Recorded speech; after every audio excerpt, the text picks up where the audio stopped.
ప్రభువైన యేసుక్రీస్తునామమున మీ అందరికీ నా శుభవందనాలండి. ఈరోజు దేవుని వాగ్దానము కీర్తన గ్రంథం 145వ అధ్యాయము 14వ వచనము.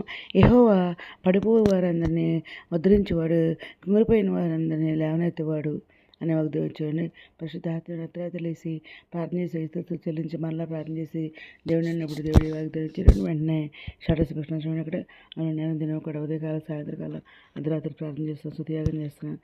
బైబిల్ దేవుని కృపలను పూర్తి రాస్తానండి. ఇంకా ఉపవాస ప్రార్థనలు కూడా చేస్తున్నాను అనమాట. అయితే ఇప్పుడు ఇక్కడ దేవుడు ఏమన్నారంటే, పడిపోయిన వారందరినీ ఉద్ధరించి దేవుడు, కుంగిపోయిన వారిని లేవనెత్తే దేవుడు అండి. ఈ వాగ్దానానికి రిలేటెడ్ వాక్యాలు చూసుకుంటే కీర్తన గ్రంథం 37వ అధ్యాయము 24వ వచనములో దేవుడు ఏం మాట్లాడుతున్నారంటే, ఇక్కడ యెహోవా అతని చేయి పట్టుకుని ఉన్నాడు కనుక అతడు నేలను పడినను లేవలేక ఉన్నాడు అని చెప్పేసి దేవుడు ఇక్కడ మాట్లాడుతున్నారు అనమాట అండి. ఇంకా మరి సామెతల గ్రంథము 24వ అధ్యాయము 16వ వచనంలో దేవుడు ఏం మాట్లాడుతున్నాడంటే, నీతిమంతుడు 7 మార్లు పడినను తిరిగి లేచును, ఆపత్కాలమునందు భక్తిహీనులు కూలుదురు అని చెప్పేసి ఇక్కడ దేవుడు మాట్లాడుతున్నారు అన్నమాట అండి.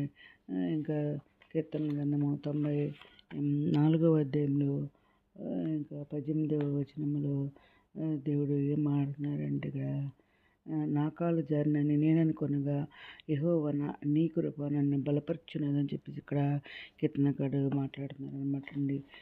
ఆ విధంగానే మనం కూడా ప్రార్థన చేసుకోవాలన్నమాట. కీర్తనకారుడు ప్రార్థన చేసుకున్నట్టు. ఇంకా మీకా గ్రంథము 7వ అధ్యాయం 8వ వచనంలో, నా శత్రువా నా మీద అతిశయపడిపోవద్దు, నేను క్రింద పడినను తిరిగి లేతును, నేను అంధకారమందు కూర్చున్నాను, యెహోవా నాకు వెలుగుగా ఉండను అని చెప్పేసి ఇక్కడ మాట్లాడుతున్నారండి.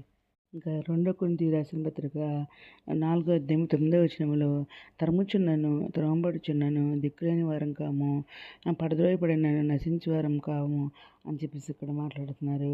ఇంకా యెషయా గ్రంథము ఇంకా 41వ అధ్యాయము 10వ వచనంలో, బూది గంతల నుండి నేను పట్టుకుని దాని కొనల నుండి పిలుచుకునేవాడా, నీవు నా దాసుడివి, నేను నిన్ను ఉపేక్షింప స్థిరపరచుకుంటున్నాను, నేను నీతో చెప్పినాను, నీకు తోడయ్యున్నాను, భయపడకము, నేను దేవుడయ్యున్నాను, దిగులు పడకము, నేను బలపడతాను, నీకు సహాయం చేయవాడని నేనే, నీతి నా దక్షిణ వస్తుంది, నేను ఆదుకుందానని మాట్లాడుతున్నారు. ఇంకా కీర్తన గ్రంథం 147వ అధ్యాయం 3వ వచనంలో, గుండె చెదిరిన వారిని ఆయన బాగు చేయవాడు, వారి గాయములను కట్టువాడు అని అక్కడ దేవుడు కూడా మాట్లాడుతున్నారు అనమాట.